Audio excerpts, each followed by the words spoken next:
राधे राधे। आज के अध्याय में हम रसपान करेंगे युधिष्ठिर का भीष्म जी के पास जाना और भगवान श्री कृष्ण की स्तुति करते हुए भीष्म जी का प्राण त्याग करना। सूत जी कहते हैं कि इस प्रकार राजा युधिष्ठिर प्रजाद्रोह से भयभीत हो गए और फिर सब धर्मों का ज्ञान प्राप्त करने की इच्छा से उन्होंने कुरुक्षेत्र की यात्रा की, जहाँ भीष्म पितामह शरशैया पर पड़े हुए थे। शौनक आदि ऋषियों उस समय उन सब भाइयों ने स्वर्ण जटित रथों पर, जिनमें अच्छे अच्छे घोड़े जुते हुए थे, सवार होकर अपने भाई युधिष्ठिर का अनुगमन किया। उनके साथ व्यास, धौम्य आदि ब्राह्मण भी थे। शौनक जी अर्जुन के साथ भगवान श्री कृष्ण भी रथ पर चढ़कर चले। उन सब भाइयों के साथ महाराज युधिष्ठिर की ऐसी शोभा हुई मानो यक्षों से घिरे हुए स्वयं कुबेर ही जा रहे हों। अपने अनुचरों और भगवान श्री कृष्ण के साथ वहां जाकर पांडवों ने देखा कि भीष्म पितामह स्वर्ग से गिरे हुए देवता के समान पृथ्वी पर पड़े हुए हैं। उन लोगों ने उन्हें प्रणाम किया। शौनक जी उसी समय भरतवंशियों के गौरवपूर्ण भीष्म पितामह को देखने के लिए सभी ब्रह्मश्री, देवर्षि, राजश्री वहाँ आए।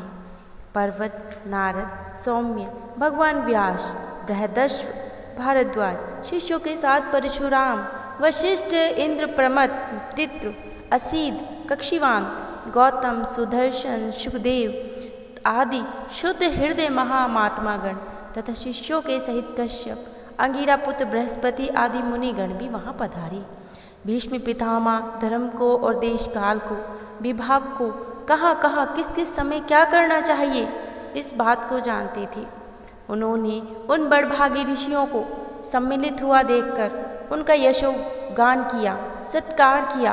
वे भगवान श्री कृष्ण को प्रभाव जानते थे, अतः उन्होंने अपनी लीला से मनुष्य का वेश धारण करके वहाँ बैठे हुए तथा जगदीश्वर के रूप में हृदय में विराजमान भगवान श्री कृष्ण की बाहर और भीतर दोनों जगह पूजा की। कहते हैं पांडव बने विनय और प्रेम के साथ भीष्म पितामह के पास बैठ गए। उन्हें देखकर भीष्म पितामह की आंखों से आंसू छलक आए। उन्होंने उनसे कहा, धर्मपुत्रों, यह बड़े कष्ट और अन्याय की बात है कि तुम लोगों को ब्राह्मण, धर्म, भगवान के आश्रित रहने पर भी इतने कष्ट के साथ जीवन जीना पड़ रहा है। इतना तो तुम कदापि योग्य नहीं थे इस दुख के। अतिरथी पांडु की मृत्यु के समय तुम्हारी अवस्था ही कितनी थी। उन दिनों तुम लोगों के लिए, कुंती रानी को और साथ साथ तुम्हें भी बार बार बहुत से कष्ट झेलने पड़े। जिस प्रकार बादल वायु के वश में रहते हैं, वैसे ही लोकपालों के सहित सारा संसार काल भगवान के अधीन होता है। मैं समझता हूँ कि तुम लोगों के जीवन में जो अप्रिय घटनाएं घटित हुई, वे सब उन्हीं की लीला है। नहीं तो जहाँ साक्षात धर्मपुत्र राजा युधिष्ठिर हों, गदाधारी भीमसेन और धनुर्धारी अर्जुन रक्षा का काम कर रहे हों, गांडीव धनुष हो और स्वयं श्री कृष्ण हों, भला वहाँ विपत्तियों की संभावना कैसी? ये काल रूप श्री कृष्ण क्या करना चाहते हैं, इस बात को कोई नहीं जानता। बड़े बड़े ज्ञानी भी इसे जानने की इच्छा करके मोहित हो जाते हैं। तो हे युधिष्ठिर, संसार की ये सब घटनाएं ईश्वर के इच्छा के अधीन होती हैं। उसी का अनुसरण करके तुम इस अनाथ प्रजा का पालन करो, क्योंकि अब तुम ही इसके स्वामी और इसके पालन करने में समर्थ हो। भगवान श्री कृष्ण साक्षात भगवान हैं। ये सबके आदि कारक और परम नारायण पुरुष हैं। अपनी माया से लोगों को मोहित करते हुए ये यदुवंशियों में छिपकर लीला करते हैं। इनका प्रभाव अत्यंत गूढ़ और रहस्यमय है। तो हे युधिष्ठिर, उसे भगवान शंकर, देवर्षि नारद और स्वयं भगवान कपिल ही जानते हैं, जिन्हें तुम अपना मेरा भाई, प्रिय मित्र और सबसे बड़ा हितु मानते हो, जिन्हें तुमने प्रेमवश अपना मंत्री, दूत और सारणी तक बनाने में नहीं सोचा, संकोच नहीं किया। वे तो स्वयं परमात्मा हैं। इन सर्वात्मा, समदर्शी, आदित्य, निष्पाप परमात्मा में ऊंचे नीचे कार्यों के कारण कभी किसी प्रकार की विषमता नहीं होती। युधिष्ठिर, इस प्रकार सर्वत्र सम होने पर भी देखो तो सही, वे अपने अनन्य प्रेमी भक्तों पर कितनी कृपा करते हैं। आगे कहते हैं कि ऐसे समय में जबकि मैं अपने प्राणों का त्याग करना जा रहा हूँ। इन भगवान श्री कृष्ण मुझे साक्षात दर्शन देते हैं। भगवत प्राण योगी पुरुष भक्ति भाव से इसमें अपना मन लगाकर और वाणी से इनके नामों का कीर्तन करते हुए शरीर का त्याग करते हैं और कामनाओं से और बंधनों से छूट जाते हैं। सूत जी आगे कहते हैं कि ये बात करके युधिष्ठिर ने उनकी यह बात सुनकर सरशैया पर सोए हुए भीष्म पितामह से बहुत से ऋषियों के सामने नाना प्रकार के धर्मों के बारे में रहस्य पूछे। तब तत्ववेता भीष्म पितामह वर्ण और आश्रम के अनुसार पुरुष के स्वाभाविक धर्म और वैराग्य राग के कारण विभिन्न रूप से बतलाए हुए निवृत्ति, प्रवृत्ति, दान धर्म, राजधर्म, मोक्ष धर्म, स्त्री धर्म, भगवत धर्म, इन सब का अलग अलग संक्षेप और विस्तार में वर्णन करते हैं। भीष्म पितामह इस प्रकार धर्म का प्रवचन कर ही रहे होते हैं कि वह उत्तरायण का समय आ पहुँचता है, जिसे मृत्यु को अपने अधीन रखने वाले भगवत प्राण योगी लोग चाहा करते थे। उस समय हजारों रथियों के नेता भीष्म पितामह ने वाणी का संयम करके मन को सब ओर से हटाकर अपने मन को आदि पुरुष श्री कृष्ण में लगा दिया। भगवान श्री कृष्ण के सुंदर चतुर्भुज विग्रह पर उस समय पीताम्बर फहरा रहा था। भीष्म की आंखें उसी पर एकटक लग गई। उसको शास्त्रों की चोट से जो पीड़ा हो रही थी वह तो भगवान के दर्शन मात्र से ही तुरंत दूर हो गई और भगवान की विशुद्ध धारणा से उनके जो कुछ अशुभ शेष थे वे भी नष्ट होते चले गए। अब शरीर छोड़ने के समय उन्होंने अपनी समस्त इंद्रियों के वृत्ति विलास को रोक दिया और बड़े प्रेम भाव से भगवान की स्तुति की। भीष्म पितामह कहते हैं कि अब मृत्यु के समय मैं अपनी यह वृद्धि बुद्धि जो अनेक प्रकार के साधनों का अनुष्ठान करने से अत्यंत शुद्ध और कामना रहित हो गई है, यदुवंश शिरोमणि अनंत भगवान श्री कृष्ण के चरणों में समर्पित करता हूँ, जो सदा सर्वदा अपने आनंदमय स्वरूप में स्थित रहते हुए कभी भी विहार करने की, लीला करने की इच्छा से प्रकृति को स्वीकार कर लेते हैं, जिनसे सृष्टि परंपरा चलती है, जिनका शरीर त्रिभुवन सुंदर श्याम तमाल के समान सांवला है, जिस पर सूर्य रश्मियों के समान श्रेष्ठ पीताम्बर लहराता हो और सदृश कमल मुख पर घुंघराती लटकें लटक रही हो, उन अर्जुन सखा श्री कृष्ण में मेरी निष्कपट प्रीति है।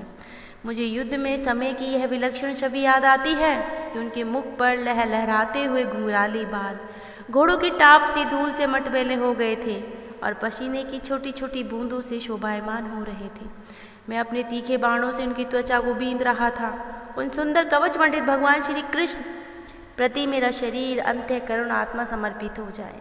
अपने मित्र अर्जुन की बात सुनकर, जो तुरंत ही पांडव सेना और कौरव सेना के बीच में अपना रथ ले आए और वहां स्थित होकर जिन्होंने अपनी दृष्टि से शत्रु पक्ष सैनिकों की आयु छीन ली, उन पार्थ सखा भगवान श्री कृष्ण में मेरी परम प्रीति है। अर्जुन ने जब दूर से कौरवों की सेना के मुखिया यानी हम लोगों को देखा, तब पाप समझकर वह अपने स्वजनों के वध से विमुख हो गया। उस समय जिन्होंने गीता के रूप में आत्मविद्या का उपदेश करके उनके सामयिक अज्ञान का नाश कर दिया, उन परम भगवान श्री कृष्ण के चरणों में मेरी प्रीति बनी रहे, ऐसी प्रतिज्ञा मैंने कर ली थी। मैं श्री कृष्ण को शस्त्र ग्रहण कराकर छोड़ूंगा। उसे सत्य एवं ऊंची करने के लिए उन्होंने अपनी शस्त्र ग्रहण न करने की प्रतिज्ञा तोड़ दी।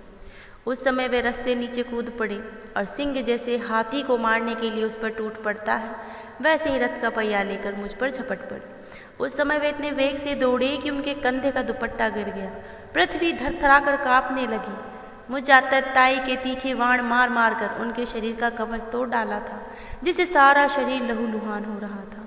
अर्जुन के रोकने पर भी वे बलपूर्वक मुझे मारने के लिए मेरी ओर दौड़े आ रहे थे। वही भगवान श्री कृष्ण जो ऐसा करते हुए भी मेरे प्रति अनुग्रह भक्त वत्सलता से परिपूर्ण थे, मेरी एकमात्र गति हो, आश्रय हो। अर्जुन के रथ की रक्षा में सावधान जिन श्री कृष्ण के बाएं हाथ में घोड़ों की रास थी और दाहिने हाथ में चाबुक थी, इन दोनों से शोभा से उस समय उनकी अपूर्व छवि बन गई थी। इस महाभारत युद्ध में मरने वाले वीर जिनकी इस छवि का दर्शन करते रहने के कारण सस्वरूप मोक्ष को प्राप्त हो गए, उन्होंने पार्थ सारथी भगवान श्री कृष्ण मुझ मरणासन की प्रीति हो, जिनकी लटकती सुंदर चाल, हाव भावयुक्त चेष्टाएं, मधुर मुस्कान और प्रेम भरी चितवन से अत्यंत सम्मानित गोपियाँ रासलीला में उनके अंतर्ध्यान हो जाने पर प्रेमोद्दान से मतवाली होकर जिनकी लीलाओं का अनुकरण करके तन्मय हो गई थी, उन्हीं भगवान श्री कृष्ण से मेरा परम प्रेम है। इसे आगे वो कहते हैं कि जिस समय युधिष्ठिर का राजसूय यज्ञ हो रहा था, मुनि और बड़े बड़े राजाओं से भरी हुई सभा में सबसे पहले सबकी ओर इन्हीं के दर्शन भगवान श्री कृष्ण मेरी आंखों के सामने पूजा हुई थी। वे ही सबके आत्मा प्रभु आज मृत्यु के समय मेरे सामने खड़े हुए हैं। वो सबके हृदय में विराजमान हैं। उन्हीं इन भगवान श्री कृष्ण में भेद भ्रम से रहित होकर प्राप्त हो गया हूँ। आगे सूत जी कहते हैं कि इस प्रकार भीष्म पितामह ने मन वाणी और दृष्टि की वृत्तियों से आत्मस्वरूप भगवान श्री कृष्ण को अपने आप में लीन कर लिया और वहीं उनके प्राण विलीन हो गए। वे शांत हो गए। उन्हें अनंत ब्रह्म में लीन जानकर सब लोग चुप हो गए। जैसे दिन के बीच जाने पर पक्षियों का कलरव शांत हो जाता है, उस समय देवता मनुष्य नगारे बजाने लगे।